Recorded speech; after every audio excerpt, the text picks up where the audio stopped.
Ladies and gentlemen, welcome back to Very Biased Opinions. My name is Tom and I'm a Man United supporter, and this is Ian. And I'm not a Man United supporter, and today we're doing Champions League and Europa League, if you care, predictions!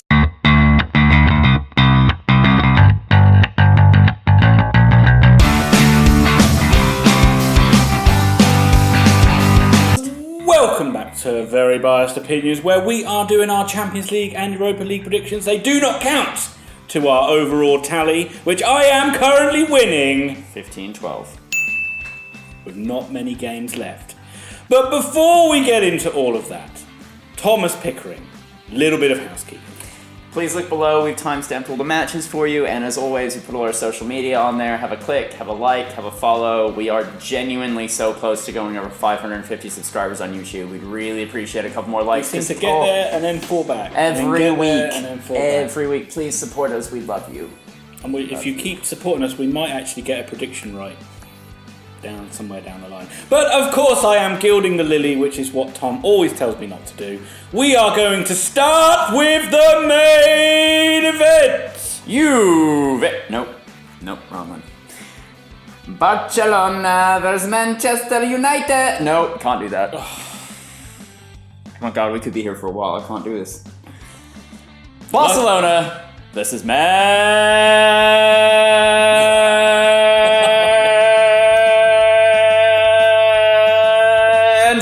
United! How much are we going to have to pay Michael Buffer for that intro?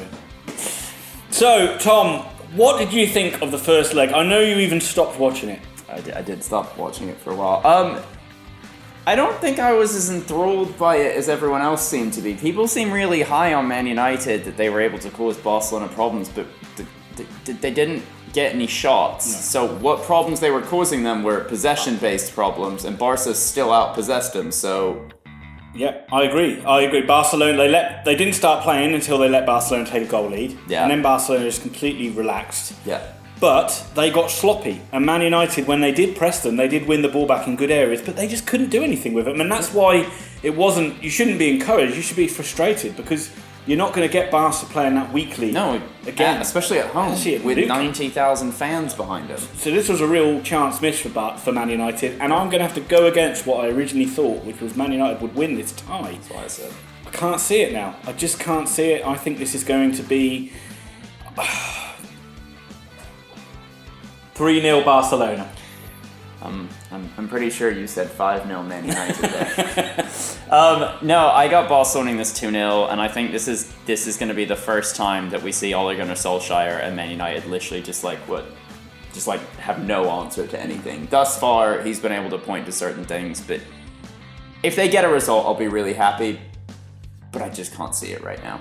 They're playing really poor football, as you said. I can't see Barca being as sloppy as PSG were. No. It's not going to be as complacent. I can't see their flipping right back juggling on the touchline after 15 minutes. I know you got a big beef with that. Anyway, second match, Ian. Second match is evenly poised. Juventus versus Ajax. So, my heart really wants to go with Ajax. Really? But my head knows that Cristiano Ronaldo does not lose. He doesn't lose. No. You put him in your Champions League side and you win that Champions League. That's been it for half a decade now.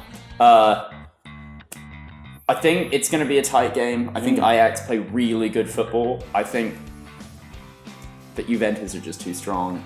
And I think it's going to be a 1-0 Italian classic.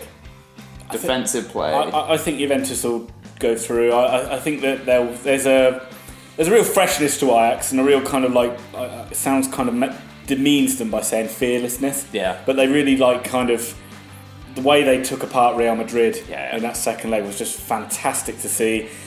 And we didn't talk about them in the last one. We talked about Juventus' comeback, but that comeback against Real was it was grand. Was really special. Yeah. It's a shame this side's going to be picked apart because it would be really nice if they could stay together. Already losing their best player to Barca in the summer. Tight Juventus win. I see it 2-1. 2-1. Fair. In the next match, FC Porto host Liverpool on Wednesday night. Right, this one will be quick and easy and painless. Liverpool, far too good for Porto. I can see them even winning this one and not conceding. Even though they did say Porto had a few chances, I still think Liverpool win this 2-0 again. So, just really quickly, I'm going 3-0 Liverpool. But did you see that we got a comment on our Champions League predictions saying that we're a bunch of Premier League fanboys because we picked Premier League sides to go through? Let's just clarify. There's going to be at least 2 English sides in the semi-finals. Therefore, 50% of the semi-finals will be English teams. 4 teams are in the quarterfinals. Come at me, bro. We love the Premier League! Screw all you other European sides. Well, that leads in perfectly to the next one, doesn't it? Yes! Manchester City, English side versus Tottenham, another English side. You're not going to believe me when I say this. 0-0. Spurs go through. No way! Goals. Yeah. No way! I didn't expect that. No, I don't think it's going to be half as... I watched some of the first match and I didn't think it was that exciting personally. No, it wasn't. I don't think either of these sides are firing on full cylinders in Europe. I think City will go for a goal. Spurs are good defensively. Say what you want about Hugo Lloris, all it takes is him having a good game and they're going to come up against a brick wall. He's good game, bad game at the moment, he had a good game against City in the first leg, so saved a penalty, didn't he? Oh, I don't see it myself. Again, this isn't going to be an easy win for Man City at all. The thing is, I don't know what to pick now. I'm really drawn because I can see Spurs scoring, and then that really, I can see Spurs scoring. So I'm going to go some 3-1 City. Fair enough. And it being very nervy. And now, if any of you care, dip our big toe very much into the Europa League. Very much the I can't even say. It's not even a little brother. After the Lord Mayor's show. It's like the miscarriage. Oh my word! Yes, we're going with that. Quarterfinal, second leg. Chelsea leads Slavia Prague 1-0. Yeah, and they will do a job on Slavia Prague here. And they were extremely laboured in the away leg and quite lucky to win it, really. Chelsea will be very good at home. Solid 2-0 win. Yeah, I'm going to go with 1-0 win. I just think it'll be business as usual in this sort of game. But the pick of the games is going to be Napoli versus Arsenal. Very impressed with that. I know that they were at home, but I thought this Napoli side was going to do better than they did. I thought it'd be more of a challenge. Sadly, Arsenal away from home are like a dumpster fire that somebody's just poured a can of gasoline over. Yeah, I agree. I mean, they're fiery, but outside of that, they're on fire. Yeah, they're really bad away. They lost their last 2 games away in the Europa League as well. I still think, and I mean this, that they're going to lose 3-1 and go through on away goals. I'm thinking the same. I really am thinking a similar thing, and that's... Arsenal were really good in this game. They could have even got more goals, but Napoli did get better as the game went on, and probably quite unlucky to not get a goal themselves. They did miss some really good chances. Very much on a knife edge with Arsenal's poor away form. I'm going to match it.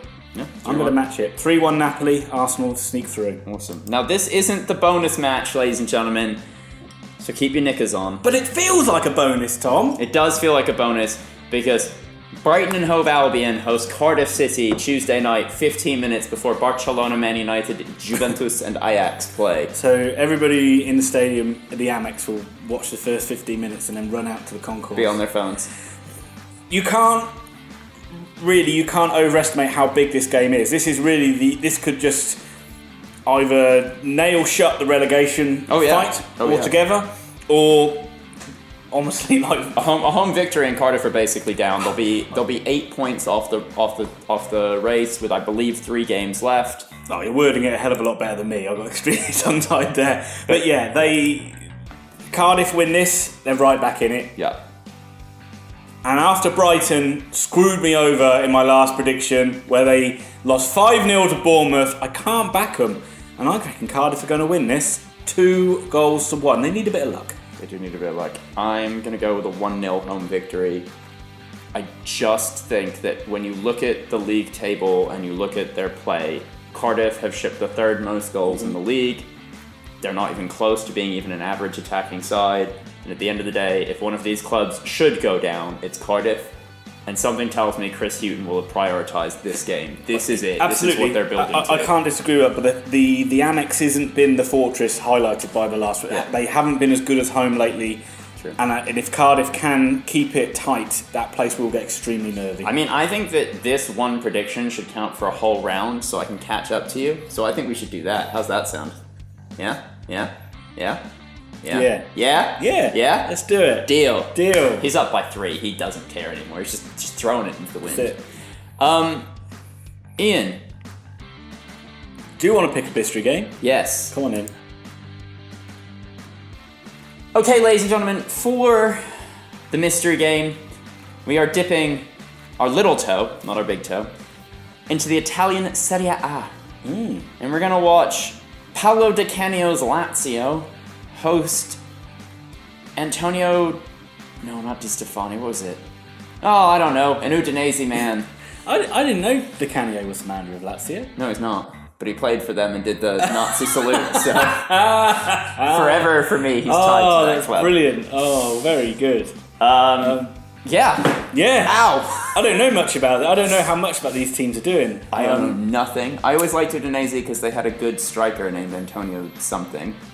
And Lazio are always, to me, the fascist form of the Roman city. So, There we go, folks. how do you feel? Wow. I've always been a fan of fascism, so I'm going to go for Lazio. Score? 2-0! Udinese, 2-0! Classic, very biased opinions. Yeah, go on, you're going to say something? I was just quick, very quick, come on, quick, spit it out, man. We have another video coming up probably on Wednesday or Thursday for the Premier League that's coming, so please have a look, have a follow. Please, again, click subscribe, tell your mother, tell your father, tell your grandparents, tell your little 3-year-old sister. Follow us. But not if she's older than 3.